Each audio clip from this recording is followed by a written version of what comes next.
Philippe Lapéry se promène de cellier en cellier Oui. pour nous en faire découvrir semaine après Oui. ben, presque semaine après semaine. Presque. Bonjour. Et je rencontre des sommeliers passionnants et passionnés, des Pauvre- propriétaires de pauvre restaurants toi, qui sont pauvre- vraiment le fun. C'est pauvre une belle toi. job, hein? Pas Je me facile. plains pas. Donc, ils nous reçoivent bien. Et cette semaine, je vous transporte au restaurant Le Galopin, donc à la tête des ponts. Hein. Autant pour les gens de la Rive-Sud que de la Rive-Nord, c'est accessible. Il y a du parking, c'est pas compliqué. On est juste à côté de la Fenouillère, pour ceux qui connaissent l'endroit.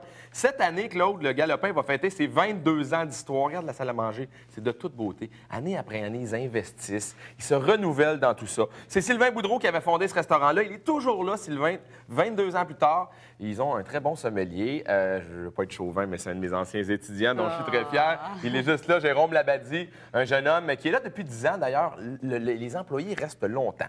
2 celliers bien garnis, plus ou moins 1000 bouteilles au total. Tu vois, la sélection de vins italiens, des vins d'Arnaud Trulli, des bons Barolo. Bref, une vingtaine de vins ouverts, une belle salle à manger, il y a 60 places au total, plus Claude, une salle privée d'une 50aine de places.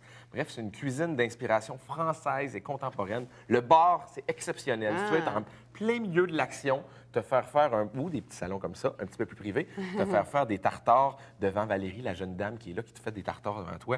Et j'ai goûté une espèce de trilogie tartare qui était tout simplement délicieuse. Et selon moi, pour me promener pas mal dans les restaurants de Québec, c'est pas mal dans les meilleurs tartares que j'ai mangés à Québec. Sinon, riz de veau, foie gras. On y mange bien. Il y a vraiment une petite signature, un profil européen, français, je dirais, au niveau de la cuisine. Et une belle cave à vin. Bref, c'est un restaurant où on se sent bien. C'est pas trop guindé, c'est pas trop de gamme. On est juste entre les deux. C'est un bel endroit où on était vachement bien reçus, je te dirais. Qu'est-ce qui te plaît du cellier, en fait, des vins que là? Qu'est-ce qui se démarque pour J'aime toi? l'accessibilité des vins. Jérôme, le sommelier, Linama, nous transporte sur des bouteilles pas mal européennes, je vous dirais, au niveau de la sélection, mais des vins qui sont accessibles au niveau Ça, de c'est tous bien. les portefeuilles. Oui, des vins ouverts qui sont abordables également. Et je t'ai fait une sélection par rapport à ce que j'ai aimé le plus là-bas. Le tartare de cerf est tout simplement délicieux. Et quand on parle d'un tartare de cerf, il est quelque peu relevé. C'est une viande sauvage. Oui, hein. bien sûr. Ça nous prend un vin d'une certaine mouture, mais pas trop non plus. Je vous transporte dans le Valpolicella, hein, la zone où on fait les Amarones, où on fait les soivés, pas tellement loin de soivés d'ailleurs, où on fait des grands blancs. Et c'est un ripasso. C'est un peu le bébé, c'est un peu le petit frère, je peux le dire, de l'Amarone. C'est les mêmes variétés de raisins. C'est signé par la maison Sartori. On n'est même pas à 16 $. C'est les mêmes variétés de raisins. C'est un vin qui a un petit côté un peu fruits rôtis. Hein, on sent le chaud soleil du nord de l'Italie, en Vénétie. Et c'est vachement bien fait pour même pas 17 $, grand millésime 2010. En SAQ, Il y en a évidemment. un SAQ, il y en a bien sûr au Galopin, donc vous allez pouvoir le retrouver là-bas.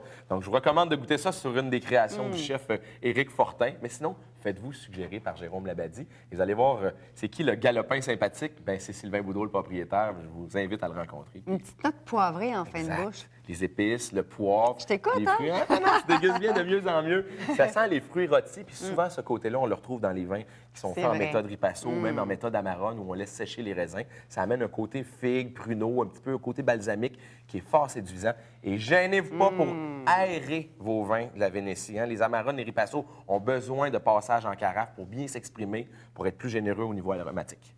Santé! Bye bye! Chantez. Merci.